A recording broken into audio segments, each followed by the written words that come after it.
شروع اللہ کا نام لے کر جو بڑا مہربان نہایت رحم والا ہے۔ اے نبی، ہم نے تم کو فتح دی، فتح بھی کھلی اور واضح، تاکہ اللہ تمہاری اگلی اور پچھلی کوتاہیاں بخش دے اور تم پر اپنی نعمت پوری کر دے اور تم کو سیدھے رستے چلاتا رہے، اور تاکہ اللہ تمہاری بھرپور مدد کرے۔ وہی تو ہے جس نے مومنوں کے دلوں پر تسکین نازل فرمائی تاکہ ان کے ایمان کے ساتھ اور ایمان بڑھے۔ اور آسمانوں اور زمین کے لشکر سب اللہ ہی کے ہیں، اور اللہ جاننے والا ہے، حکمت والا ہے۔ یہ اس لیے کہ وہ مومن مردوں اور مومن عورتوں کو بہشتوں میں جن کے نیچے نہریں بہ رہی ہیں داخل کرے، وہ اس میں ہمیشہ رہیں گے، اور تاکہ ان سے ان کے گناہوں کو دور کر دے، اور یہ اللہ کے نزدیک بڑی کامیابی ہے۔ اور اس لیے کہ منافق مردوں اور منافق عورتوں اور مشرک مردوں اور مشرک عورتوں کو جو اللہ کے بارے میں برے برے خیال رکھتے ہیں عذاب دے، انہی پر برے حادثے واقع ہوں، اور اللہ ان پر غصے ہوا اور ان پر لعنت کی اور ان کے لیے دوزخ تیار کی، اور وہ بری جگہ ہے۔ اور آسمانوں اور زمین کے لشکر اللہ ہی کے ہیں، اور اللہ غالب ہے، حکمت والا ہے۔ اے نبی، ہم نے تم کو احوال بتانے والا اور خوشخبری سنانے والا اور خبردار کرنے والا بنا کر بھیجا ہے، تاکہ مسلمانوں تم لوگ اللہ پر اور اس کے پیغمبر پر ایمان رکھو اور اس کی مدد کرو اور اس کی تعظیم کرو، اور صبح و شام اس کی تسبیح کرتے رہو۔ اے نبی، جو لوگ تم سے بیعت کرتے ہیں وہ در حقیقت اللہ سے بیعت کرتے ہیں، اللہ کا ہاتھ ان کے ہاتھوں پر ہے۔ پھر جو شخص عہد کو توڑے تو عہد توڑنے کا نقصان اسی کو ہے، اور جو اس بات کو جس کا اس نے اللہ سے عہد کیا ہے پورا کرے تو وہ اسے عنقریب اجر عظیم دے گا۔ اے نبی، جو گنوار پیچھے رہ گئے وہ تم سے کہیں گے کہ ہم کو ہمارے مال اور اہل و عیال نے روک رکھا تھا، سو آپ ہمارے لیے اللہ سے بخشش مانگیں۔ یہ لوگ اپنی زبان سے وہ بات کہتے ہیں جو ان کے دل میں نہیں ہے۔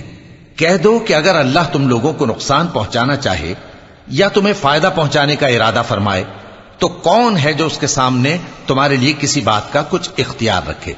کوئی نہیں، بلکہ جو کچھ تم کرتے ہو اللہ اس سے واقف ہے۔ بات یہ ہے کہ تم لوگ یہ سمجھ بیٹھے تھے کہ پیغمبر اور مومن اپنے اہل و عیال میں کبھی لوٹ کر آنے ہی کے نہیں، اور یہی بات تمہارے دلوں کو اچھی معلوم ہوئی اور اسی وجہ سے تم نے برے برے خیال کیے، اور آخر کار تم ہلاکت میں پڑ گئے۔ اور جو شخص اللہ پر اور اس کے پیغمبر پر ایمان نہ لائے تو ہم نے ایسے کافروں کے لیے آگ تیار کر رکھی ہے، اور آسمانوں اور زمین کی حکومت اللہ ہی کی ہے، وہ جسے چاہے بخشے اور جسے چاہے سزا دے، اور اللہ بخشنے والا ہے، مہربان ہے۔ جب تم لوگ مال غنیمت لینے چلو گے تو جو لوگ پیچھے رہ گئے تھے وہ کہیں گے ہمیں بھی اجازت دیجئے کہ آپ کے ساتھ چلیں۔ یہ چاہتے ہیں کہ اللہ کے قول کو بدل دیں۔ کہہ دو کہ تم ہرگز ہمارے ساتھ نہیں چل سکتے، اسی طرح اللہ نے پہلے سے فرما دیا ہے۔ پھر کہیں گے نہیں، تم تو ہم سے حسد کرتے ہو۔ بات یہ ہے کہ یہ لوگ سمجھتے ہی نہیں مگر بہت کم۔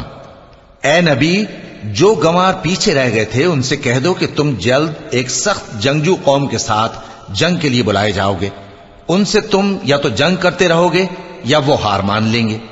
اگر تم حکم مانو گے تو اللہ تم کو اچھا بدلہ دے گا، اور اگر منہ پھیر لو گے جیسے پہلی دفعہ پھیرا تھا تو وہ تم کو بڑی تکلیف کی سزا دے گا۔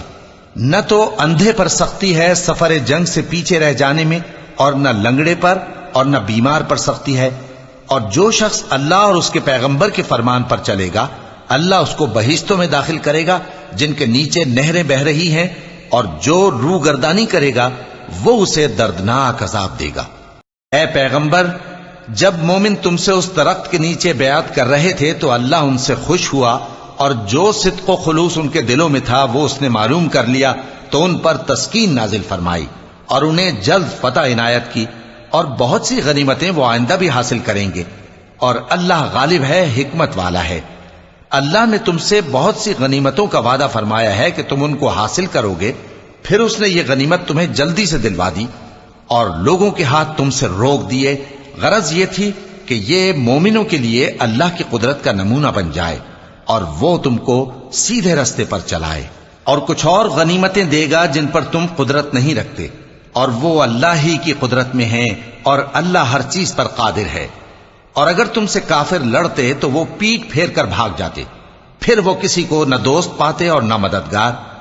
یہی اللہ کی عادت ہے جو پہلے سے چلی آتی ہے، اور تم اللہ کی عادت میں کبھی تبدیلی نہ پاؤ گے۔ اور وہی تو ہے جس نے تم کو ان کافروں پر فتح یاب کرنے کے بعد سرحد مکہ میں ان کے ہاتھ تم سے اور تمہارے ہاتھ ان سے روک دیے، اور جو کچھ تم کرتے ہو اللہ اس کو دیکھ رہا ہے۔ یہ وہی لوگ ہیں جنہوں نے کفر کیا اور تم کو مسجد حرام سے روک دیا، اور قربانیوں کو بھی کہ اپنی جگہ پہنچنے سے رکی رہیں۔ اور اگر ایسے مسلمان مرد اور مسلمان عورتیں نہ ہوتی جن کو تم جانتے نہ تھے کہ اگر تم ان کو پامال کر دیتے تو تم کو ان کی طرف سے بے خبری میں نقصان پہنچ جاتا، تو بھی تمہارے ہاتھ فتح رہتی، مگر تاخیر اس لیے ہوئی کہ اللہ اپنی رحمت میں جس کو چاہے داخل کر لے۔ اور اگر دونوں فریق الگ الگ ہو جاتے تو جو ان میں کافر تھے ان کو ہم دکھ دینے والا عذاب دیتے۔ جب کافروں نے اپنے دلوں میں ضد کی، اور ضد بھی جاہلیت کی، تو اللہ نے اپنے پیغمبر اور مومنوں پر اپنی طرف سے تسکین نازل فرمائی اور ان کو پرہیزگاری کی بات پر قائم رکھا، اور وہ اسی کے مستحق اور اہل تھے، اور اللہ ہر چیز سے خبردار ہے۔ بے شک اللہ نے اپنے پیغمبر کو سچا اور صحیح خواب دکھایا تھا کہ تم انشاءاللہ مسجد حرام میں اپنے سر منڈوا کر یا اپنے بال ترشوا کر امن و امان سے داخل ہوگے اور کسی طرح کا خوف نہ کرو گے۔ جو بات تم نہیں جانتے تھے اللہ کو معلوم تھی، سو اس نے اس سے پہلے ہی جلد ایک فتح عطا فرمائی۔ وہی تو ہے جس نے اپنے پیغمبر کو ہدایت کی کتاب اور دین حق دے کر بھیجا تاکہ اس کو تمام دینوں پر غالب کرے، اور حق ثابت کرنے کے لیے اللہ ہی کافی ہے۔ محمد صلی اللہ علیہ وآلہ وسلم اللہ کے پیغمبر ہیں، اور جو لوگ ان کے ساتھ ہیں وہ کافروں کے مقابلے میں تو سخت ہیں اور آپس میں رحم دل۔ اے دیکھنے والے، تو ان کو دیکھتا ہے کہ اللہ کے آگے جھکے ہوئے سر بسجود ہیں اور اللہ کا فضل اور اس کی خوشنودی طلب کر رہے ہیں۔ کثرت سجود کے اثر سے ان کی پیشانیوں پر نشان پڑے ہوئے ہیں۔ ان کے یہی اوصاف تورات میں ہیں اور یہی اوصاف انجیل میں ہیں۔ وہ گویا ایک کھیتی ہے جس نے پہلے زمین سے اپنی سوئی نکالی، پھر اس کو مضبوط کیا، پھر موٹی ہوئی، اور پھر اپنے تنے پر سیدھی کھڑی ہو گئی، اور لگی کھیتی والوں کو خوش کرنے تاکہ کافروں کا جی جلائے۔ جو لوگ ان میں سے ایمان لائے اور نیک عمل کرتے رہے ان سے اللہ نے گناہوں کی بخشش اور اجر عظیم کا وعدہ کیا ہے۔